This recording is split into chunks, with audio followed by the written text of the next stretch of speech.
Welcome to the Wolf Mother Podcast. My name is Dana Harkis. Seated with me is Dylan Januszewki. He is a psychedelic integration specialist. He is a Kambo server and San Pedro server. If you have seen our stuff before, welcome back. If you're meeting him for the first time, he comes on the retreats that we do, and he's at a lot of events that we host. So, as always, we will begin by taking 3 deep breaths. We'll take a deep breath in through the nose, softly out of the mouth. Another deep breath in, softly out. Take this deep breath in. You're just going to hold it at the top for a moment. And as you hold it, see if you can soften into your body. And when I say 1, you'll let that breath go. 3, 2, 1. Today's topic is going to be, should you sit with a shaman in ceremony, a therapist, or your friends when it comes to psychedelics? So I saw this post there's an original post and then a repost. And these are 2 really big psychedelic integration platforms on Instagram. So I'm going to read them because I thought this was a kind of trash take because they left out a lot. So the original post, which is a psychedelic integration company, says, you probably don't need a therapist, guide, or shaman. You and your friends are enough. Put together a simple ritual, build a simple altar, and whatever you have around. Be vulnerable and supportive and honest with each other. This formula has worked for millennia. This is the way. Then another account, I'm not sure if they're just an integration account or if they do stuff with other medicines, writes, the medicalization and clinical model assumes you need a qualified authority with a high-level license to be safe. The assumption is you can't handle yourself and you need to be professionally nannied, but why has this become the primary approach? Why do people willingly hand over their sovereignty to a system that knows little to nothing about their inner qualitative phenomenology of the experience and has actively suppressed it for decades, if not more? Do you want the state to gatekeep your own consciousness? Fight for the individual human right to not be criminalized for building your own relationship with your ethnogenic allies, your community, and your consciousness. Share your thoughts below. There's 200 comments, and I read those comments because my initial reaction, I was like, I see a point, but there's a lot of other points that need to be made in this space. So I am going to toss it over to Dylan, who just heard both of these. And so I'd love to know what your initial thoughts on this are. Yeah, so I feel like it's a thought that was very poorly delivered. I think that if you're just getting together with a group of your friends and smoking some weed or taking some mushrooms, and the point is to be in the moment and experience and be around people and connection, you could definitely do that. And for your avid DIYer, you could probably lead your own ceremonies for yourself. I'm not saying for other people, but for yourself. But I'm going to connect it to money and investments, essentially. So I'm not going to bore you too much, but essentially, since the beginning of time, people have been managing their own resources and money for as long as they could, as long as it was possible. And a lot of those people in today's society, still, we all manage our own money, and a lot of us end up going homeless. And I'm saying a few thousand people a year. That probably won't happen to you. That's worst case scenario. But the fact of the matter is, if you're going to make an investment into something or you're going to manage your own money, it takes understanding and it takes knowledge to do that. And if you're going to skip all those steps and then go into that setting with all your friends and try to have a really healing, transformational experience, you're kind of going in putting your money randomly in an investment and hoping that it pays off. It's haphazard, and you can do it. You just have to do a lot of studying. And the reason that a lot of people will choose to pay people to sit with them in ceremony is because we have done all the studying and have a ton of experience already. And having that experience in your corner during a ceremony is it's priceless. I completely agree. So for the last 100%, the last 3 years, being in and out of ceremony, us together over the last 3 years, we have seen countless times where people that should not have been working around, right, we say medicine, people that are working around the medicine that should not be working around the medicine. And there are multiple reasons for this. I love my friends. I would not want them to sit in ceremony with me because I have to think. First off, do they know anything about the medicine? Second off, and when I say medicine, I'm saying whatever psychedelic or plant medicine that you're taking. What do they actually know about it, if they know anything at all? The next thing that I'm going to go into is, did they know any of the psychology behind what potentially is going to happen to me? If I need help in the experience, are they going to understand the proper tools and know what to do to help me through that experience? And then 3, this is for me. I've said this because we have known each other for 3 years now. I have said this constantly. I am so grateful that I have a background in energy healing before I really stepped into ceremonial spaces on like a very consistent basis, because I've even worked in ayahuasca ceremonies where the medicine carrier who served that night, the shaman, if that's what you want to call them,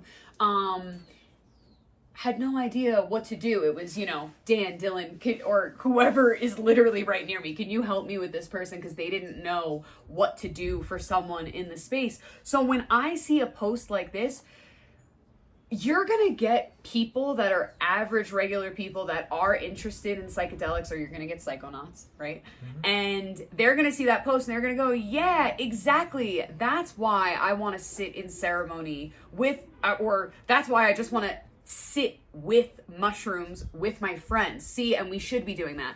I also don't want to discredit the fact that, some of the comments were saying, like, I just don't agree with therapists or psychiatrists sitting with these people because they don't have a background in psychedelics. And I understand, as somebody who has used psychedelics way before I met you, and you've been using psychedelics way before you met me, my therapist, I love her. She's amazing. She's never sat with psychedelics, but she has been helpful in my integration process. But I understand there's a piece missing for her because she doesn't actually understand what happens in the medicine, under the medicine, in a ceremonial space. So I also don't want to discredit that. However, in the same breath, I'm going to say, over my friends, at least they know psychologically what could potentially happen or what's going on, or they understand the verbiage on how to respond to someone who's having certain reactions and episodes like that, whereas I still don't believe my friends would. So to toss it over to you, what are your thoughts on, what I've said in terms of either energy or in terms of licensed professionals? Yeah, I think that it's not as bad, but it's almost as bad. And here's the reason why. Let's say you're going into space, right? Going into space is a metaphor for taking these psychedelics. Mm-hmm. So let's say you're going into space. Bringing your friends is like filling the spaceship up with monkeys. Like, you're not really getting anything done. You're kind of controlling their chaos while you're also trying to control your chaos and the ship all at the same time. That would be my understanding of it. Bringing the second example, bringing the therapist, is like bringing a rocket scientist. Yeah, they're going to be helpful, kind of, but as soon as anything goes wrong, they're going to have no idea what to do. What you want is an astronaut, someone who has been on the ship, someone who knows how to run it. You don't have to pay attention to what that person is doing the entire time, because they're on the other part of the ship, fixing things, making sure things are going the right way. Because when you're in these ceremonies, yes, it is your own personal experience, but there's a whole energetic container that needs to be maintained at the same time. When you have the monkeys, they're going to break it apart immediately because everyone's running off in their own direction. The astrophysicists, the rocket scientists, they're not going to know how to hold that down. They're going to be able to talk to you, and they're going to understand what's happening to the ship as it's falling apart, but they're not going to be able to actually fix the ship. You need the astronaut, the person who has fixed ships, the person who understands how the ship works and also has been to space before. That is such a good way to compare it. So, okay, there's more things to say, right? Because I also recognize and understand in your integration circles that I am, I guess, the co-host at. But in our community, rather, is a better way to say this, we also get a lot of people who come and say they've been in plant medicine spaces where these people do understand the psychology behind it and they do have the training in serving the medicine, yet it's still an unsafe place, or they receive trauma basically from that whole experience. So I also want to throw into this mix, if you're new to listening to us, we also know that some of these spaces are just unsafe in and of itself. And also, you've said this many times, sitting with medicine, like when people come and sit with ayahuasca at our retreats, it can be a traumatizing experience. But there's a very long integration process that we do with everyone that comes with us, and they're, aware of the potentials of what can happen and whatnot. So I do just want to throw that in there if you're new to listening to us. We also understand that some of these spaces that we're talking about also might not be the safest. What we're trying to say is, I'm going to talk about my own experience.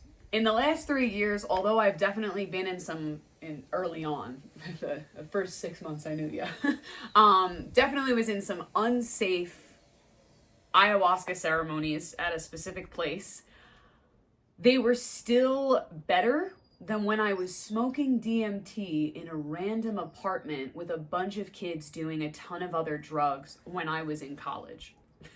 And I've always had fantastic DMT experiences, like for my own personal experience. However, all of the environments were definitely not constructive for healing. And like when I've taken acid even on my own, like there are some times where I've started to feel like I was really going down that space where, because I took the acid on my own and I was just hanging out with myself, there's none of those resources. And for us, when you're in ceremony, and it depends on the medicine that we're talking about or the psychedelic that we're talking about, there are different tips and tricks and tools that we have in ceremony to help you with those things. With that also being said, well, wait, do you have anything to respond to on that before I say my next point? Okay. And with that also being said, I think there's an importance in understanding, no matter what you decide to do, we both feel integration is always the most important process. Not everyone can afford to sit in ceremony. Not everyone wants to sit in ceremony. Not everyone can afford to work with a clinician. Not everybody wants to work with a clinician. You might seriously really want to do these medicines and just chill with your friends, but there is a difference between just tripping, because I've done a ton of that, and then sitting in ceremony to have breakthroughs, because I've also done a ton of that. And the biggest difference that I will say is the integration beforehand to prepare for ceremony, what happens in the ceremonial setting itself, and the post-integration following it. We even had somebody in our community not too long ago talk about the fact that they were really ready to step into serving medicine. They served medicine, and it did not go so great. So like I'm saying, there are people, if you really don't have those trainings underneath your belt or those experiences underneath your belt, then we understand that the space may not be held in the way that we are necessarily speaking about. But sorry, continue. But I just want to be clear on this. It's not that I am not condoning, I don't know if that's even the right word, but it's not that I'm saying don't sit on your own.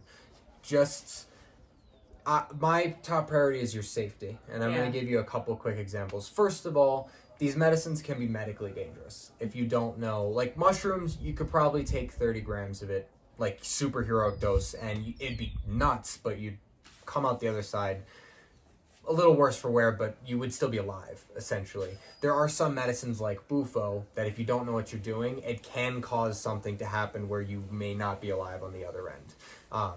So first of all, physical safety. Just make sure you know the medicine that you're taking and make sure that the dose that you're taking is safe and that you'll be okay without help or with very minimal help or at least untrained help. The second thing that I want to say is some of these medicines can take you very deep emotionally and spiritually and energetically. And the reason I'm bringing that up is because I have sat in on ceremonies where I have had to restrain people from hurting themselves and causing damage to themselves / unaliving themselves. Like, the space that was being held in the place wasn't the best, but I came in and I did my best to keep this person from physically hurting themselves. That's something that can also happen. I don't want anyone to physically hurt themselves during these ceremonies. There was one ceremony that I helped at where someone basically shaved off the top of their face because they just kept rubbing it into the ground. I was literally telling someone that this morning. Yeah. I'm not going to name any names Yeah. or any places, but yeah. And that's not even the worst that I've seen. That's just like a kind of a lighter version that you can imagine the person waking up the next day. That was something they lived with for weeks after the fact. And if they would have had someone who was paying attention and watching them, that wouldn't have been the case. They would have been kept safe. And the last thing that I want to bring up is after these experiences, I've sat with people in integration who couldn't understand fully what they had experienced and didn't quite know what to do, and it created a mental disconnection from the world that they lived in, and it caused them to kind of spiral out and create problems.